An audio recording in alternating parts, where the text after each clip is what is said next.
Bismillahirrahmanirrahim. Assalamualaikum warahmatullahi wabarakatuh. Innal hamdalillah nahmaduhu wa nasta'inuhu wa nastahdihi wa nastaghfiruh wa nu'minu bihi wa natawakkalu alayhi wa na'udzu billahi min shururi anfusina wa sayyiati a'malina man yahdihillah fala mudilla lahu wa man yudlil fala hadiya lahu.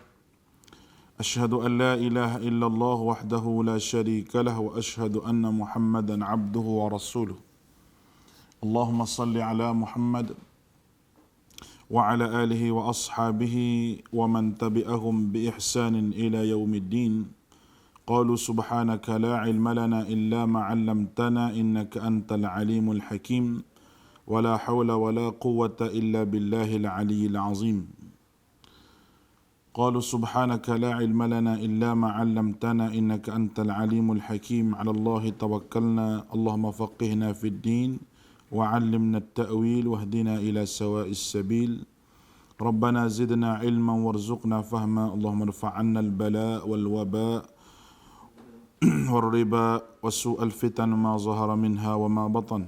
الحمد لله, syukur pada Allah Subhanahu wa taala dengan limpah rahmat daripada Allah Subhanahu wa taala kita dapat bersama-sama pada pagi ini dan mudah-mudahan Allah Subhanahu wa taala memberkati kita. Allah Subhanahu wa taala memberkati pertemuan kita ini insya-Allah. Baik. Tuan-tuan yang dirahmati oleh Allah Subhanahu wa taala, apa yang kita sebut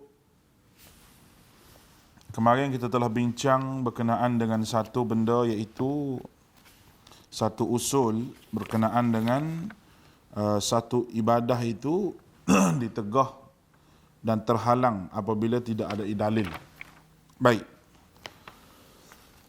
Kita sambung lagi muka surat yang ke-37 dalam risalah kita ini, dan hari ini kita habiskan ke-37 sampai 40, insya-Allah hari ini kita habiskan. Baik, sabitnya ibadah dalam pengertian syarak bergantung kepada penetapan daripada dua sudut. Sabitnya ibadah dalam pengertian syarak ni bergantung kepada dua sudut. Mari kita tengok sudut yang mana. Yang pertama, dalil dari nas yang sahih tentang sabitnya ibadah.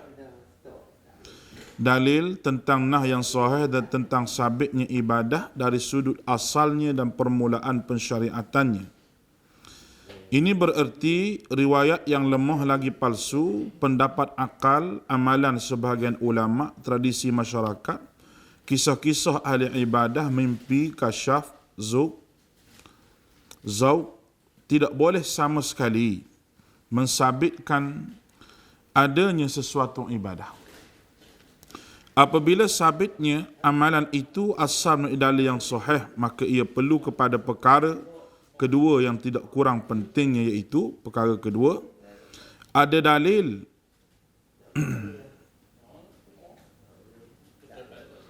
ada dalil itu dari sudut sifat kaifiat. Mana-mana ibadah yang disebutkan oleh syarak secara mutlak, maka ia tidak boleh diikatkan tanpa dalil sama seperti ibadah yang disebutkan secara khusus. Maka ia tidak boleh lakukan secara mutlak. Masing-masing mempunyai ketentuan yang tersendiri. Sebagai contoh, ibadat puasa Ramadan diwajibkan dalam bentuk terikat pada bulan Ramadan dan dilakukan pada siang hari. Ubahnya menjadi mutlak dengan berpuasa pada waktu malam atau bukan pada bulan Ramadan menjadikan bid'ah yang sesat.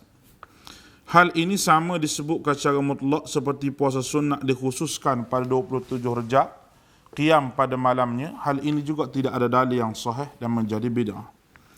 Contoh lain, mengadakan jamuan di rumah si mati dengan niat jamuan itu sebagai sedekahkan daripada pihak si mati untuk datang bertahlil. Secara asasnya mengadakan jamuan kepada tetamu dituntut, namun tidak disebutkan cara terikat dengan masa tertentu.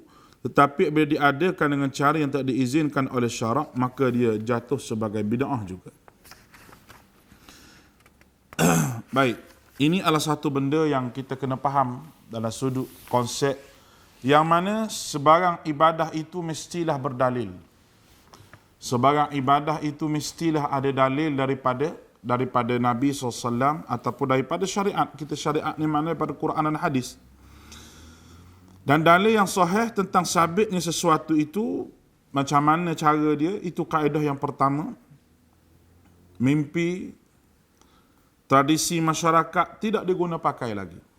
Mimpi, tradisi masyarakat dan juga amal ibadah yang berbentuk rekaan tidak digunakan dan tidak diguna pakai dalam bab mensyariatkan agama ini. Kerana agama ini adalah salah satu daripada benda yang berdalil. Yang kedua, adanya dalil daripada sudut kaifiatnya. Mesti kena ada dalil daripada sudut kaifiat. Dari sudut cara dia. Malam-malam tertentu nak baca apa, cara kita nak buat ibadah tu mesti ada kaifiat daripada petunjuk daripada Nabi SAW. Bukan kita ambil secara umum untuk ketentuan sendiri tu kita buat sendiri, tak boleh. Baik. Dan ada ibadah yang terikat dengan satu masa yang ditentukan oleh Allah. Contoh puasa bulan Ramadan. Wajib puasa bulan Ramadan, terikat dengan bulan Ramadan. Dan di siang hari, terikat dengan siang hari. Itu semua ditentukan oleh Allah Ta'ala menerusi wahyu kepada Nabi SAW. Wahyu daripada Nabi SAW. Maka benda itu adalah benda yang ada dalil. Tetapi kalau kita nak puasa, niat puasa, kita puasa sebulan awal dah, belum pada Ramadan, tu tak boleh. Kerana itu terikat dengan masa. Terikat dengan keadaan. Dan begitu juga apabila disebut puasa sunat pada hari-hari tertentu, pada 27 Rejab dan sebagainya, malam Isra' Mi'raj dan sebagainya, macam-macam lah orang kita duk buat ni. Ada tak dalil daripada Nabi SAW? Puasa tu ada dalil. Tapi terikatnya pada waktu, masa dan tempat itu, mestilah daripada Nabi SAW. Mesti. Dia tak boleh pandai-pandai. Contoh, puasa hari Arafah. Nabi ikat puasa tu dengan hari Arafah. Itu ibadah dari kaifiat ditentukan oleh Nabi. Kalau kita puasa hari lain, tidak dapat pahala puasa hari Arafah. Walaupun kita niat puasa hari Arafah. Nampak tu? Kita niat puasa, kita nak puasa hari Arafah. Tapi bukan hari Arafah, kita nak buat sebelum pada tu. Apa salahnya sebab kita puasa juga, kita niat. Allah Ta'ala tengok niat kita. Bagaimana orang duk buat benda bid'ah tu, dia kata tengok niat yang baik. Maka tak boleh, kerana terikat dengan masa. Cara dan masa itu terikat dengan hadis Nabi SAW. Kita kena faham waktu dulu. Sebelum daripada kita pergi lebih jauh lagi. Baik. Dan contoh lain lagi, dia kata jamuan pada orang mati. Jamuan. Buat jamuan tu bagus, tapi terikat dengan kenapa masa orang mati. Yang kita sebut sebagai tahlil. Kenapa masa tahlil? Kita kena fikir tu. Kenapa masa tahlil? Maknanya kita ikat dengan waktu, tak boleh. Kerana nak ikat dengan masa dan waktu, dan kena ada dalil yang betul. Hadis dhaif pun tak boleh guna. Kena ada dalil yang betul. Dalil yang tepat, kerana itu cara ibadah. Cara ibadah. Bila disebut sebagai cara ibadah, maka dia adalah cara untuk mendekatkan diri kepada Allah Azza wa Jalla. Baik. Bismillah.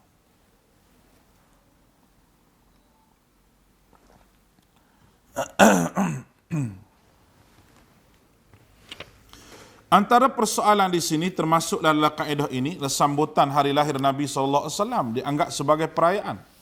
Disambut, disediakan jamuan dan menelan belanja yang banyak. Perkara ini tidak pernah disyariatkan oleh pendokunya, menganggap ibadah ini terpuji.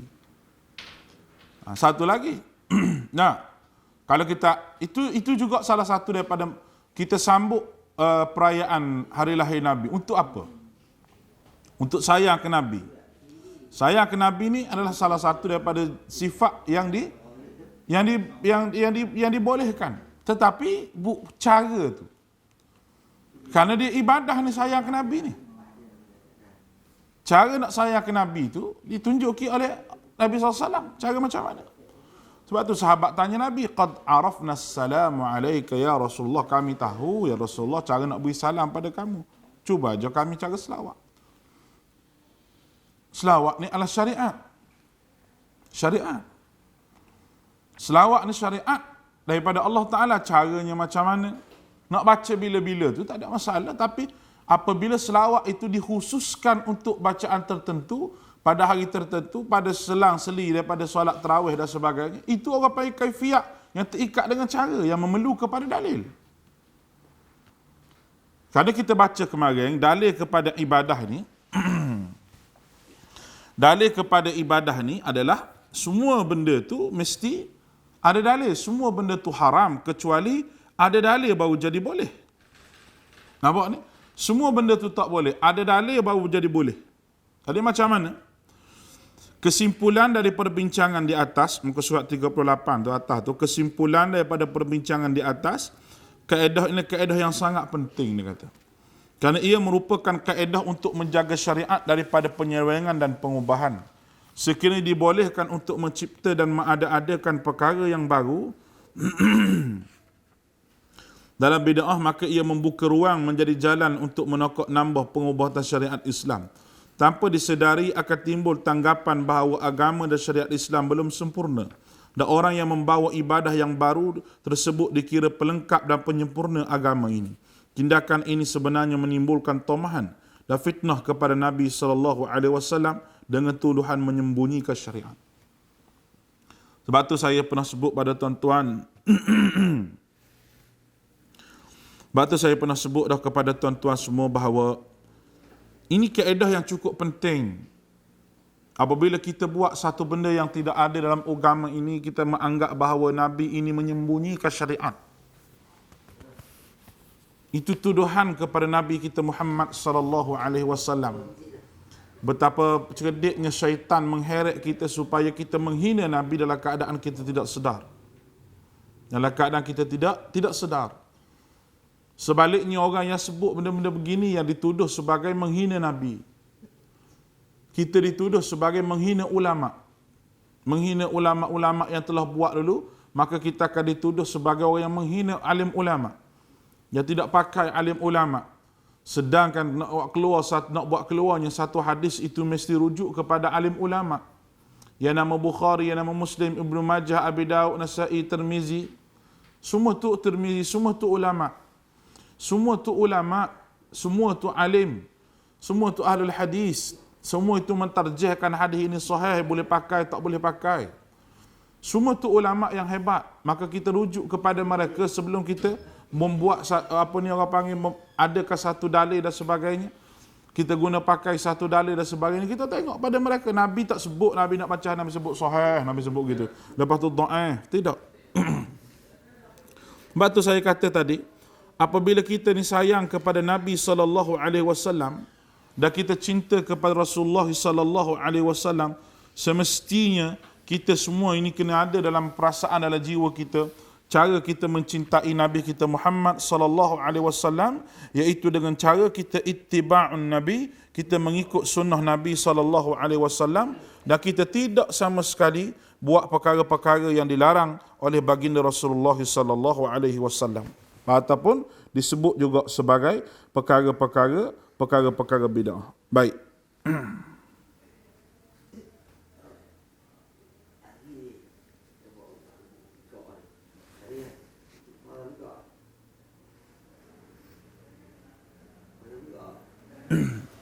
Baik. Sekarang kita masuk kepada prinsip yang ke-12. Prinsip yang ke-12. Prinsip yang ke-12 ini iaitu prinsip mengkhususkan amal ibadah dan amal yang mutlak dalam ibadah yang umum adalah bid'ah. Mengkhususkan ibadah dan amalan yang mutlak dan umum adalah bid'ah. Baik, macam mana? Bid'ah itu tidak semestinya amalan kejahatan dan kemaksiatan. Bid'ah boleh terjadi dalam bentuk kebaikan tetapi dia amal dalam bentuk berlainan daripada asal.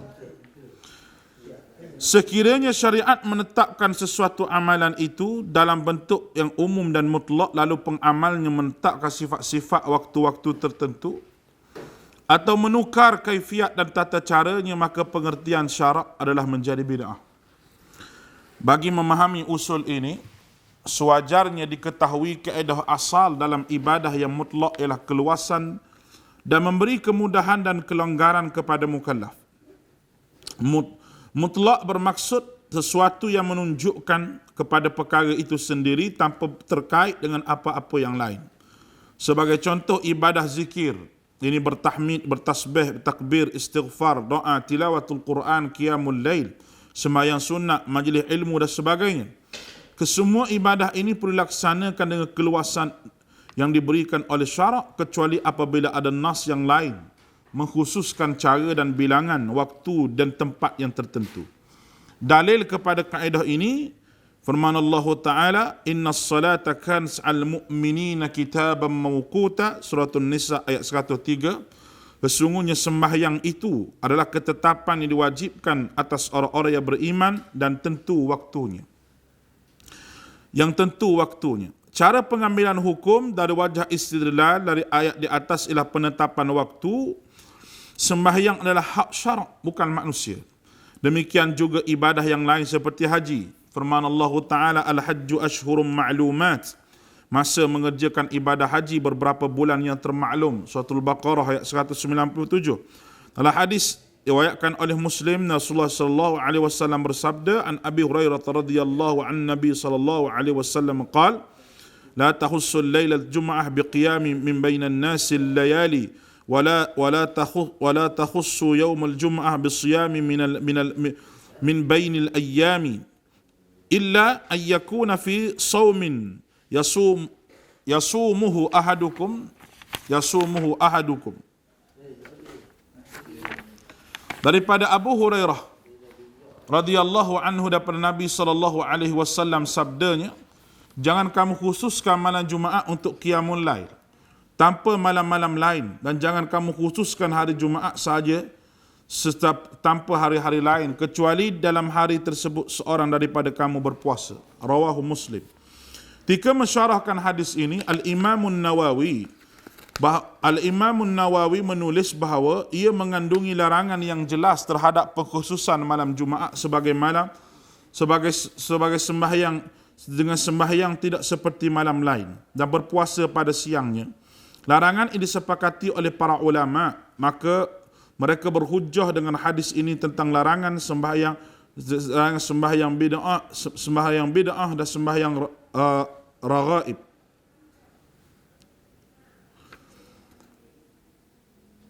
Semoga Allah memerangi mereka dan bid'ah dan mungkar, termasuk bid'ah yang sesat yang penuh dengan kejahilan, di samping di dalamnya terdapat banyak kemungkaran yang nyata. Ini adalah kitab Al-Minhaj Bisyarh Al-Muslim. Ini menunjukkan bahawa penentuan ibadah khusus dengan waktu tertentu dalam keputusan syarak bukan keputusan individu. Berdasar kepada umum hadis ini juga bahawa sembahyang raghaib merupakan bid'ah.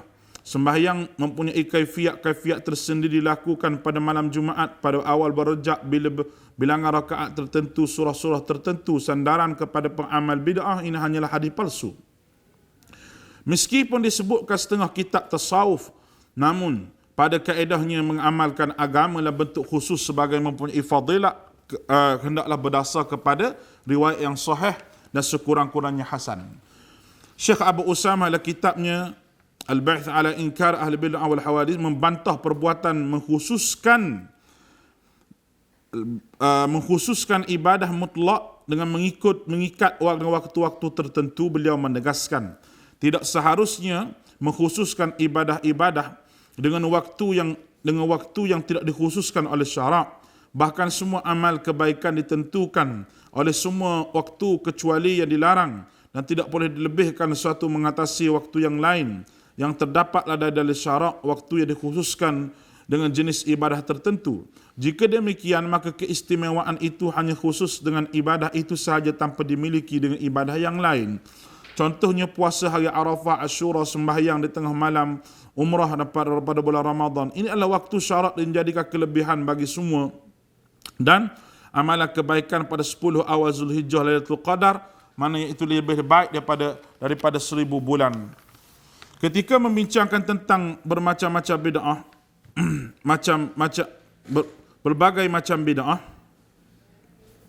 salah seorang tokoh dalam mazhab Maliki Alawan Syarisi.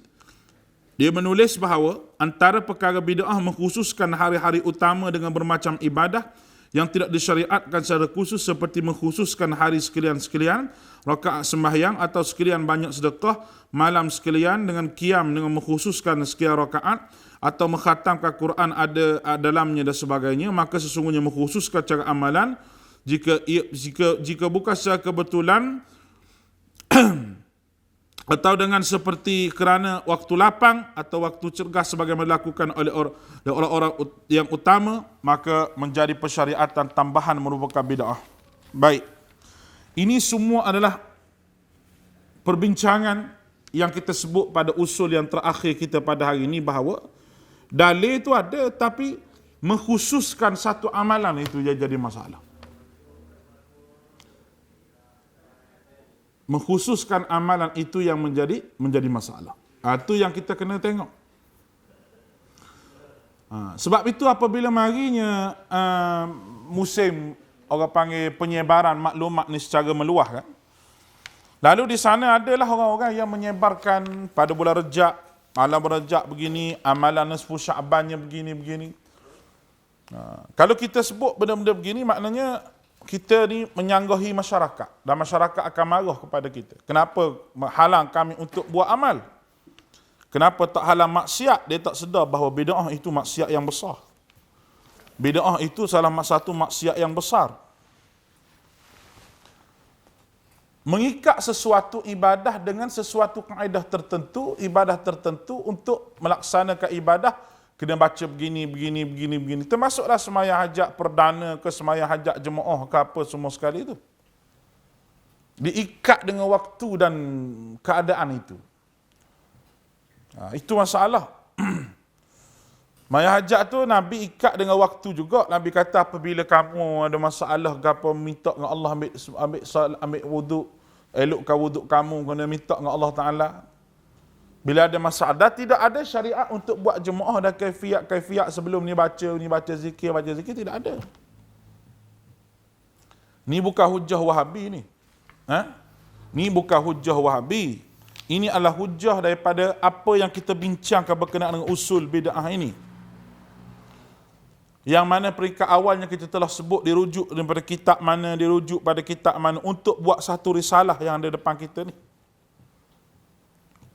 Dan semua saya datangkan dalil itu bersama-sama dengan saya ambil di mana, surah-surah apa, hadis-hadis mana, kitab-kitab mana, semua ada. Semua ada. Dan ibadah yang khusus ini contoh puasa pada hari Arafah, puasa pada hari Ashura, puasa pada 13, 14, 15 setiap bulan, hari baik dia panggil, hari bulan purnama ni, hari putih. Semua itu ada dalil. Ada dalil. Dan semua itu Nabi ikat dengan waktu. Sebab tu saya kata, lepas pada solat, kita nak baca subhanallah 100 kali, alhamdulillah tak boleh. Kerana Nabi ikat, lepas pada solat, waktu lepas pada solat, Nabi baca 33 kali. Ada pun kita nak baca 100 kali, 1000 kali, bertahlil, lepas pada tu boleh baca. Lepas pada solat tu waktu dia, lepas pada solat. Nabi baca apa? Allahumma antas salam wa minkas salam tabarak tayadal jalali wal ikram. Allahumma la mani'a lima a'taita wa la mu'liya lima mana'ta wa la radda lima qadaita. Itu di antara apa yang Nabi baca. Ayat kursi. Tapi kenapa kita mari ambil surah Fatihah masuk lepas pada solat? Patut orang tanya, Ustaz surah Fatihah tak boleh? Itu Quran tu. Betul, itu Quran. Tapi lepas solat Nabi ikat dengan zikir ni, Nabi baca ni. Kenapa kita pergi baca hak lain? Boleh nak baca hak lain tu. Dalil tu nombor 1. Sebab dia ikat dengan waktu dan masa. Sebab apa lepas pada kematian kena panggil orang mari di rumah kita, mari baca tahlil dan sebagainya. Lepas kematian itu masa. Diikat dengan waktu. Kenapa tidak nak bagi jamuan? Bagi je lah. Kenapa ada bacaan tertentu yang dia kata bertahlil, bertahmid semua tu benda bagus, memang betul benda bagus. Tapi itu umum, Nabi sebut secara umum, tapi nak mengikat dengan waktu dan keadaan ini mesti ada dalil. Bila tidak ada dalil yang kita buat, maka golongan-golongan yang buat bid'ah ni dia minta dalil yang kita. Dia kata mana dalil kata haram? Pula dah. Dia kata mana dalil kata haram? Kalau dengan cara dia minta dalil begini, maka tidak perlu Nabi lagi. Tidak perlu Nabi lagi. Kita boleh buat apa sahaja ibadah sebab tak ada dalil kata haram. Sebab apa kita tak semayang subuh pukul 8.30? Kita semayang subuh waktu subuh. Kerana Allah Ta'ala ikat kita dengan waktu, dengan ibadah tu. Mana ada dalil kata haram nak semayang subuh pukul 8.30? Awak mari sini. Kita ambil hujah dia, kita lempar atas muka dia balik. Mana? Mana kata dalil pukul 8.30 kita boleh semayang subuh, kata haram, mana dalil buat mari? Saya nak semayang subuh 8.30 ni. Tak, kerana diikat dengan waktu. Itu dalil yang paling terang yang tuan-tuan semua boleh fikirlah. Saya tak tahu lagi nak sebut macam mana. Tu boleh fikir tu. Itu Allah Ta'ala ikat dengan waktu. Bermakna waktu ni ibadah tertentu aku ikat. Waktu lepas semayang. Waktu nak makan, Nabi kata kul samillah, Nabi baca bismillah. Kita cukup baca bismillah. Cukup dengan baca bismillah. Ada pun doa-doa yang lain sebelum daripada makan, kita doakan tuan rumah lepas pada makan, Allahumma ta'im kama ta'amana wasqiman saqana. Ya Allah, beri makan pada siapa beri makan pada aku, beri minum pada siapa yang beri minum pada aku. Itu tidak menjadi masalah. Dia kena faham yang umum dan yang kita nak ikat dengan waktu-waktu tertentu ni, kita kena faham. Sebab itu ada hadis yang melarang ibadah pada malam Jumaat. Malam Jumaat, walaupun hari Jumaat itu mulia, tapi dia mengada-adakan ibadah tertentu pada malam Jumaat. Solat dia begini-begini, dengan niat puasanya begini. Nah, kita niat puasa ni puasa sunat. Kalau nazar, puasa nazar. Kita berpuasa pada hari apa pun, niat puasa nazar. Kalau puasa ganti, puasa ganti. Sebab apa? Sebab agama ni disusun oleh Allah Ta'ala. Dan penyusunan itu dibuat oleh Nabi kita Muhammad sallallahu alaihi wasallam. Agama ini bukan sembrono. Bukan boleh tangkap muat, boleh ambil mana-mana je, tidak. Allahu Akbar. Sebab tu tuan-tuan, pentingnya kita mengaji. Kalau tidak, kita nak buat benda yang tidak dibuat oleh Nabi kita Muhammad sallallahu alaihi wasallam. Waktu kita nak solat tu. Nak solat ni adalah terikat dengan waktu tu, solat waktu. Bila kita nak solat, waktu kita nak angkat takbir tu, ada juga baca tu mai daripada mana? Nak tahu juga baca tu mai daripada mana? Solat tu ibadah, ada ke tidak bacaan sebelum daripada bacaan yang Nabi baca ke? Macam mana ke? Dalil di mana?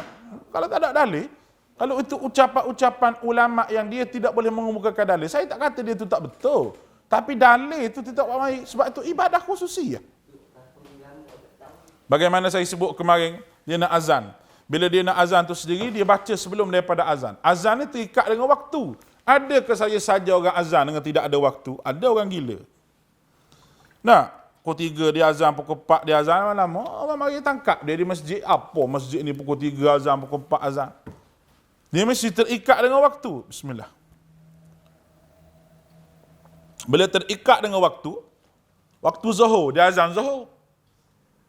Masa nak azan itu, adakah bacaan-bacaan tertentu sebelum azan diajar oleh Nabi kepada Bilal? Tidak ada.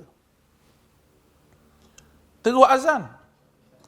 Orang kata, awak ustaz salah kita nak baca subhanallah. Bukan masalah salah tak salah, awak telah ikat bacaan itu pada sebelum azan. Yang kita mengaji di sini ni, ibadah yang khusus yang diikat mesti ada dalil. Tak salah baca subhanallah, tak salah boleh buat. Bukan semua benda tak salah boleh buat. Masalah awak ikat dengan masa. Boleh faham tu? Dia benda-benda hak mudah boleh faham. Sebab tu saya kata, Nabi ni orang paling cerdik sekali. Tak ada. Tak ada cerdik sekali Nabi. Orang yang paling banyak buat ibadah Nabi, orang yang paling sempurna menunjukkan ibadah kepada para sahabat Nabi.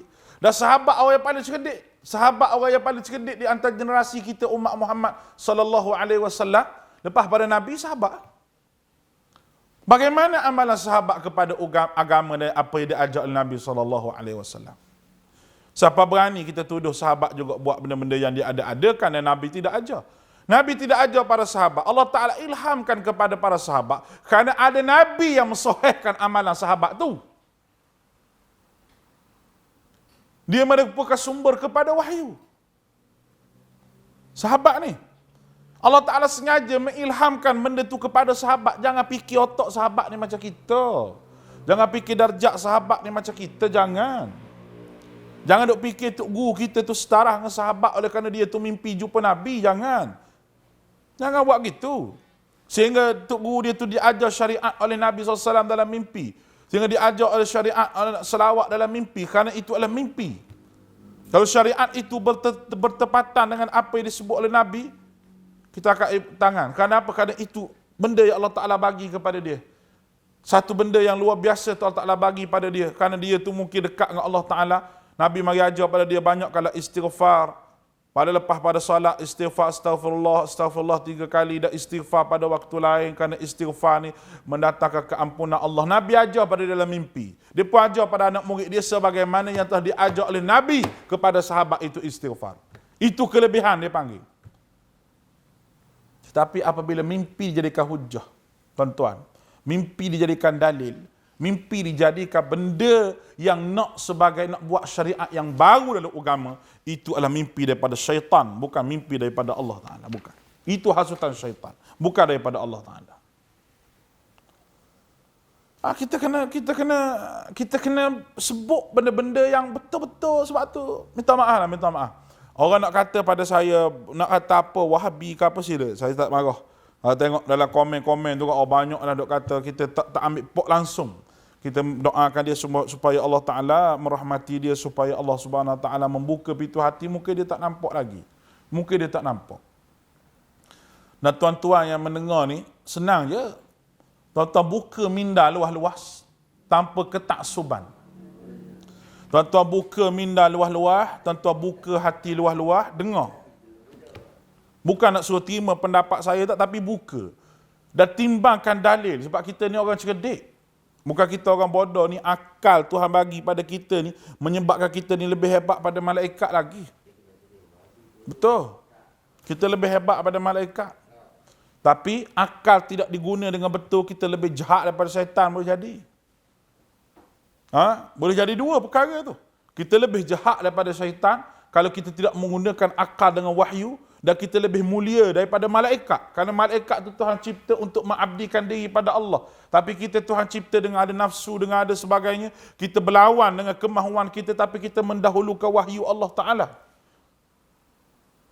Itu kemuliaan manusia. Dan Allah Ta'ala sebut bahawa inna akramakum, manusia paling mulia dia paling takut pada Allah Ta'ala. Dan Allah Ta'ala sebut ni, aku cipta manusia dengan sebaik-baik kejadian. Baik. Kita tengok lagi sikit. Nukilan ini bermaksud mendirikan qiyamul lail pada malam Jumaat dan pada keesokan hari cuti. Esok hari cuti telah menjadikan bid'ah. Mendirikan qiyamul lail pada malam Jumaat sebab esok hari cuti, hari lain tak boleh nak buat. Sebab esok cuti, lalu kita pun berjagalah tengah malam supaya tak mengantuk esok hari, maka itu tidaklah menjadikan bid'ah. Tak jadi bid'ah sebab ada ilah yang lain.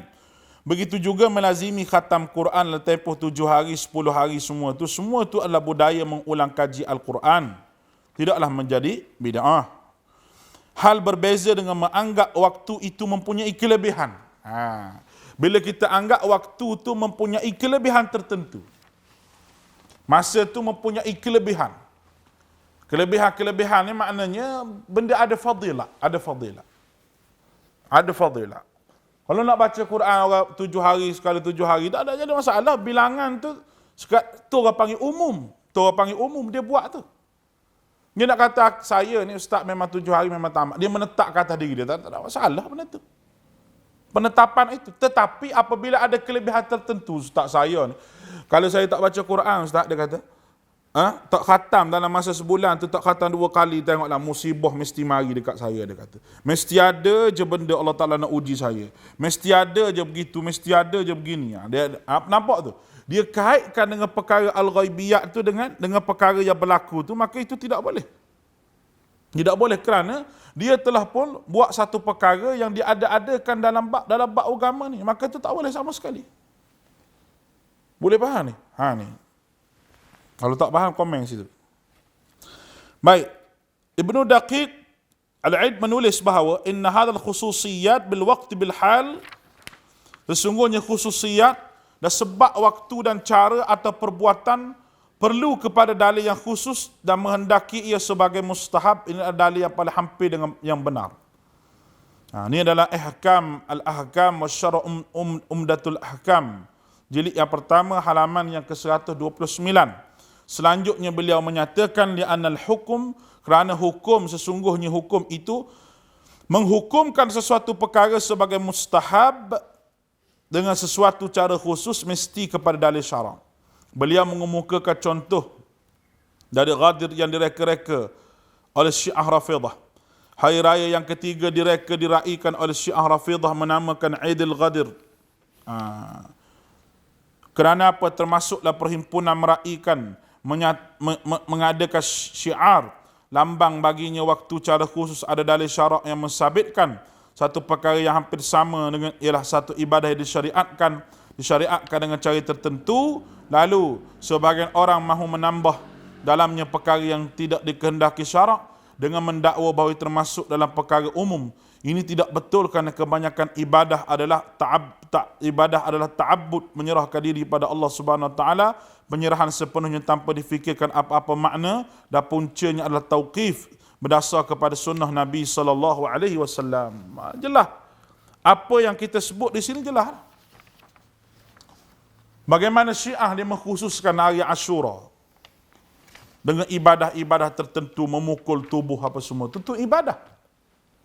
Itu memang bid'ah. Boleh faham ni? Orang nak buat bubur Ashura tak? Kalaulah dia buat bubur Ashura pada 10 Muharram, dia tak buat pada hari lain. Kenapa pada 10 Muharram? Buat makan bubur Ashura tu tidak bid'ah. Buat orang makan tu bagus. Tetapi apabila dia telah mengkhususkan hari tersebut dengan fadilah. Masa ni lah, masa Nabi Nuh gini. Dah buat bulan Muharram pula, sehingga kami buat bubur Ashura bulan Rejab. Dia kata musimnya ada Ashura, dia kata. Sampai dia pun pelik, dia kata sebab bulan Rejab buat Ashura, biasa bulan Muharram. Dia kaitkan dengan peristiwa banjir zaman Nabi Nuh. Itu tidak betul kerana mengkaitkan syariat di dalam bab untuk ibadah tertentu. Kita tidak kata bubur Ashura, buat bubur Ashura tu bid'ah. Boleh faham ni? Ada ustaz seorang tu dia tak faham, dia kata gitu. Puak-puak Wahabi ni semua tak boleh kata. Buat bubur Ashura pun bid'ah. Tengok dia punya bodoh. Kalau kita kata bodoh begitu, dia marah lah tak? Tapi bodoh lah tu orang maknanya tu. Tak cerdik orang panggil. Tak cerdik. Puak-puak ni bubur Ashura pun bid'ah, dia kata. Bukan. Kita tidak kata bid'ah beri makan pada orang ni baik. Tapi kita kata mengkhususkan kaifiat tertentu untuk masa-masa yang tertentu dengan kelebihan tertentu, itu yang kita panggil bid'ah. Boleh faham ni? Baik. Bismillah. Saya ustaz, dia kata malam Jumaat saya panggil orang buat makan-makan rumah saya semua, tak ada apa ibadah apa, tak apa. Panggil. Tidak ada orang yang nak marah. Tak ada masalah benda tu, nak panggil makan malam Jumaat dan sebagainya. Tetapi bila dia adakan ibadah tertentu, malam Jumaat ni ustaz saya panggil orang makan rumah saya ni sebab apa? Sebab kalau saya tak panggil ni jadi bala saya ni. Sebab kalau saya tinggal sekali tu rasa macam nak demam, dia kata. Itu telah mengkaitkan perkara ibadah al-ghaibiyat, kelebihan tertentu dengan malam Jumaat. Itu yang tak boleh. Itu yang tidak boleh. Sebab tu bila kita bahas baca Yasin malam Jumaat contoh, baca Yasin pun salah, dia kata. Puak-puak ni. Bukan masalah baca Yasin tu salah, baca Yasin tu Quran. Tidak ada masalahnya. Tapi ilahnya, apa sebenarnya dibaca pada malam Jumaat tu? Kenapa pada malam Jumaat? Kenapa tidak dibaca pada masa-masa yang lain? Dengan kelebihan-kelebihan tertentu. Orang baca Yasin 7 mubin, mari 7 mubin. Masa pakat mubin dia berhenti, dia ulang balik, dia baca balik 7 mubin. Itu kaifiat. Dan termasuklah amalan-amalan dalam buku-buku yang ditulis dengan kaifiat tertentu. Macam seorang ustaz tu saya sebut kemarin tu. Dia pegang gelas, dia baca bismillah, Rahmanir-Rahim, dia minum. Lepas tu nak pegang gelas balik, baca bismillah balik. Orang baca bismillah. Kalau kita makan tu sesuatu bismillah. Lepas tu dia kata apa? Itu adalah amalan yang menjauhkan diri daripada maksiat. Itu orang panggil kelebihan. Kelebihan tu mesti ada dalil. Maka ustaz ni ajar baca bismillah tu bagus kan Nabi kata. Kalau nak makan, baca bismillah. Tapi bila ada kelebihan dan ada tata cara yang bukan daripada Nabi, itu bid'ah orang panggil.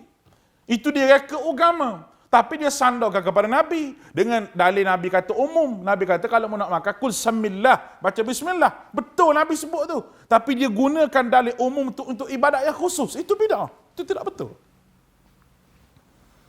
Saya harap tuan-tuan fahamlah benda ni. Benda ni faham.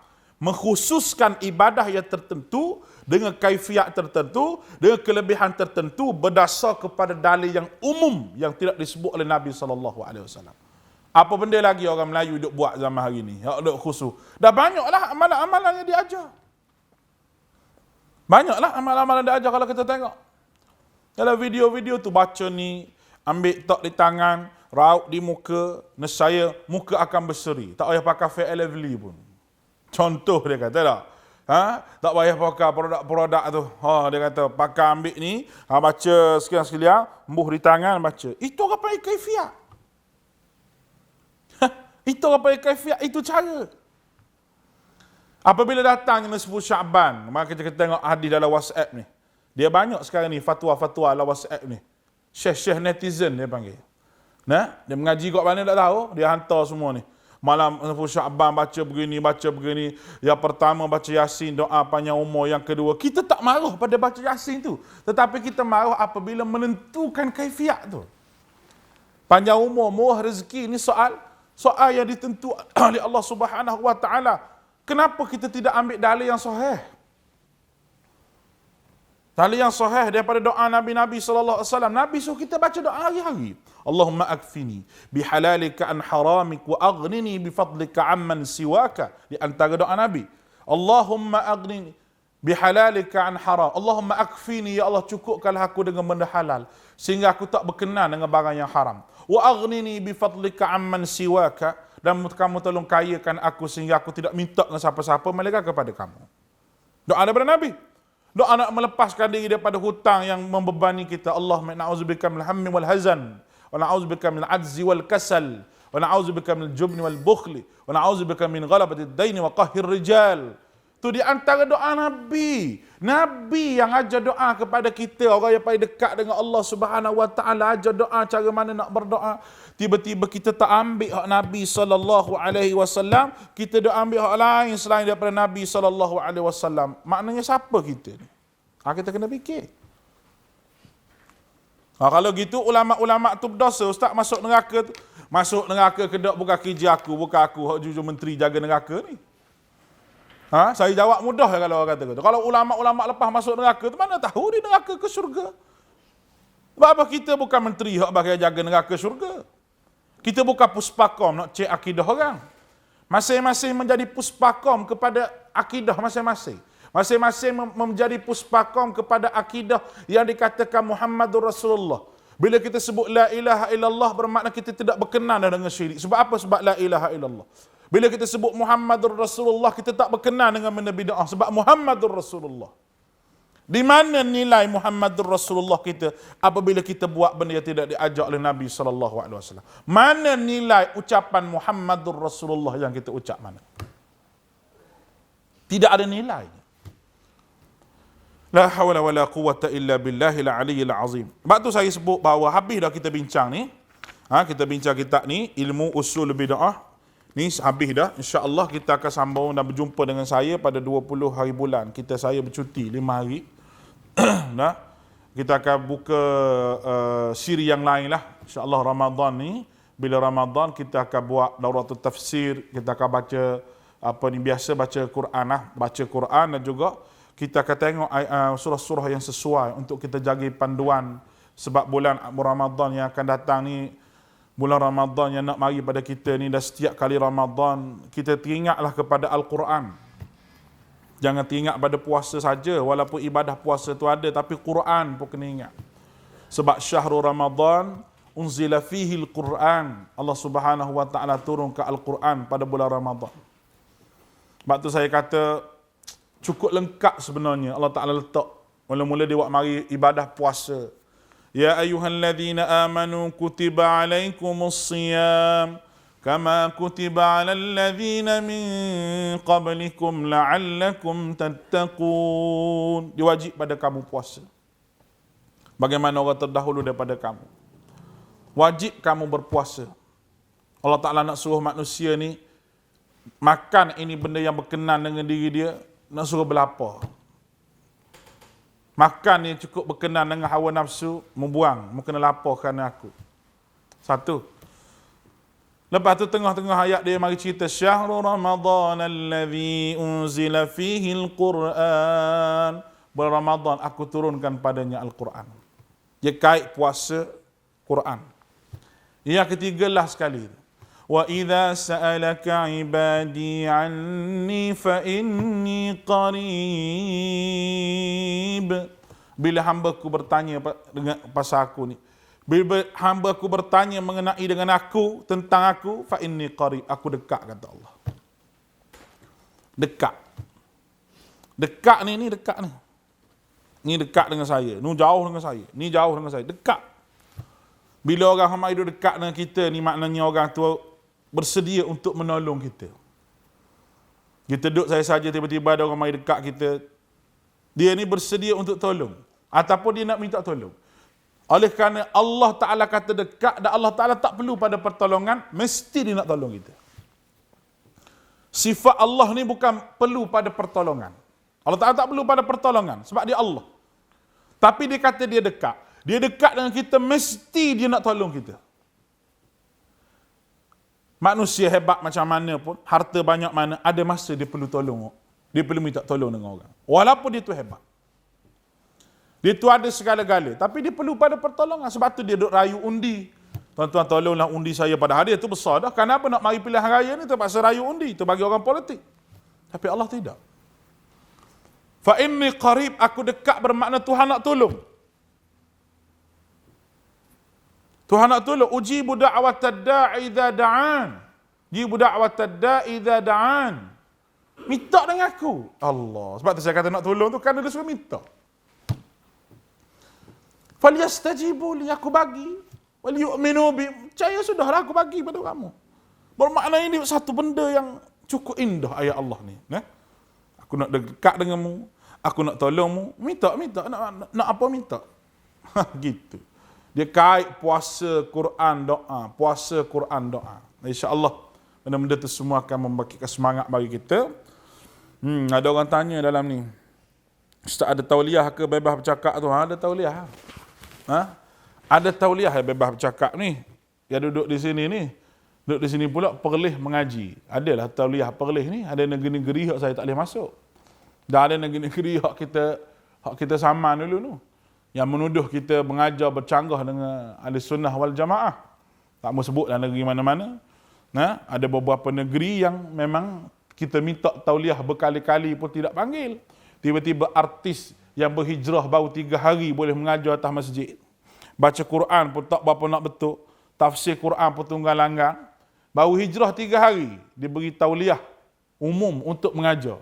Tiba-tiba kita hak ingin mengaji ni, sakit kepala-kepala mikir nak mengaji, minta tauliah 3-4 kali tidak diberi. Sebab apa? Sebab penguasa agama itu memenjarakan agama dalam pejabat dia. Sepatutnya bila kita tidak tauliah ni, dia bagi tauliah lah pada kita. Dia bagi tauliah lah. Sepatutnya begitu. Ataupun apa yang kita sebut ni mereka tak puas hati, panggil bincang. Tak apa, kita boleh bincang, panggil. Ustaz kenapa sebut gini, tak apa, panggil. Tapi kena ingat, kaedah mengajar ni.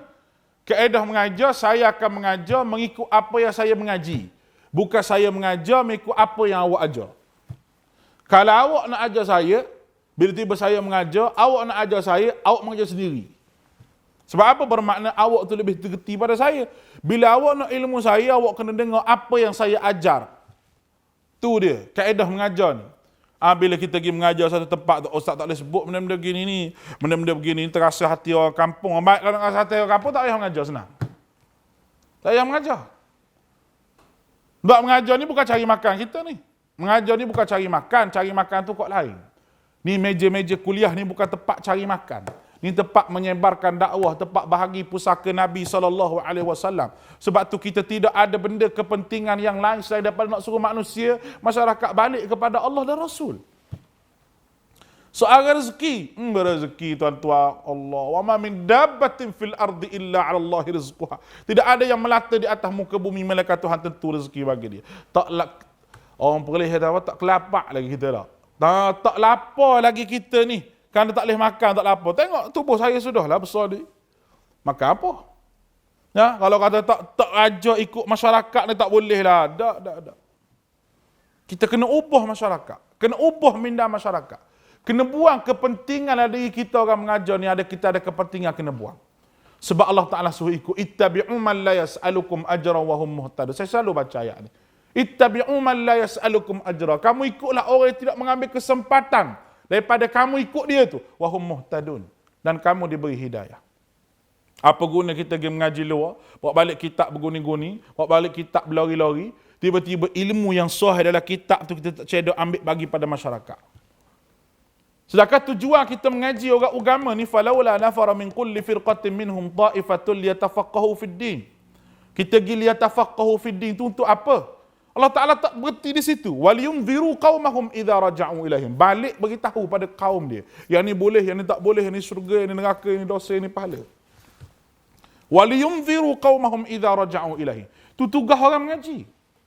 Tapi bila orang mengaji, balik di rumah, nak bercakap tak boleh, nak bagi tahu kebenaran tak boleh, kerana nak jaga tu, nak jaga ni, jaga masyarakat. Siapa nak jaga? Siapa mati? Adakah tidak takut mati? Allah Ta'ala tanya. Tak boleh ustaz, kita kena raihlah masyarakat, Sampai bila nak raih? Sampai masyarakat terumat ambing tak tahu mana sunnah, mana bid'ah. Kita nak raih sampai tahap tu. Tak ada meraihlah perkara bid'ah, tidak ada. Bid'ah tetap bid'ah. La hawla wa la quwwata illa billahil aliyyil azim. Baik. Ada sikit lagi tu. Sebab tu saya sebut, tuan-tuan rahmati Allah, akhirnya pada hari ini, insya-Allah kita jumpa lagi pada 20 hari bulan 4 ni insya-Allah dalam ruangan tajuk yang baru kita. Siapa-siapa yang nak ni boleh mesej saya peribadilah. Boleh mesej saya peribadi dan saya komen sikit dekat Suara Sunnah ni sebelum akhir. Siapa yang nak PDF usul bid'ah. Saya komen ni Facebook saya, tuan-tuan boleh mesej secara terus pada saya. Tu Facebook saya Abu Mustaqim Khairul Ikhwan, keluar di komen tu. Tuan-tuan boleh minta ni risalah ini, boleh minta dan tuan-tuan boleh baca, dan video ini akan di-save. Video ni akan di-save dalam YouTube. Apa tuan-tuan boleh ulang berdasar kepada teks yang kita bacakan ini. Mudah-mudahan dirahmati Allah Subhanahu wa taala. Nah, teks ini adalah ringkasan syarahan daripada Usulus Sunnah. Usulus Sunnah Imam Ahmad apa tu? Dia ambil sikit situ, ambil sikit, dia pun buat ringkasan semua tu, jadilah risalah depan kita ni. Mudah-mudahan orang yang tulis risalah ini diberi keberkatan oleh Allah Subhanahu wa taala, kerana banyak ilmu dan kajian dia yang dibuat dalam bentuk risalah ini. Mudah-mudahan kita diberkati Allah dan kita bertemu lagi di masa-masa akan datang. Minta maaf banyak-banyak daripada saya kalau terkasar bahasa dan sebagainya. Saya minta maaf banyak. Itu semua adalah kesalahan dan kesilapan kata-kata saya. Dan mana-mana yang terasa hati apa tu, kalau saya kata benda betul, tuan-tuan terasa hati, alhamdulillah. Kerana apa? Bermakna hati tuan-tuan tu hidup lagi. Malaikat saya kata benda yang betul, tuan-tuan tak terasa apa, duk relax, tu orang panggil hati mati. Bila hati mati susah nak berubat. Tapi kalau saya kata, tuan-tuan rasa, oi, ustaz ni kata kat aku, mana hati tu hidup lagi. Dan kita kata kepada diri kita sendiri, kita hisap diri kita menjadi puspakom untuk diri kita sendiri, insya-Allah. Mudah-mudahan sama-sama kita mentadbikkan sunnah Nabi kita Muhammad sallallahu alaihi wasallam. Aqul qawli hadza wa astaghfirullahal azim li wa lakum, fawwidu amri ila Allah, innallaha basirun bil ibad. Wassalamu alaikum warahmatullahi wabarakatuh.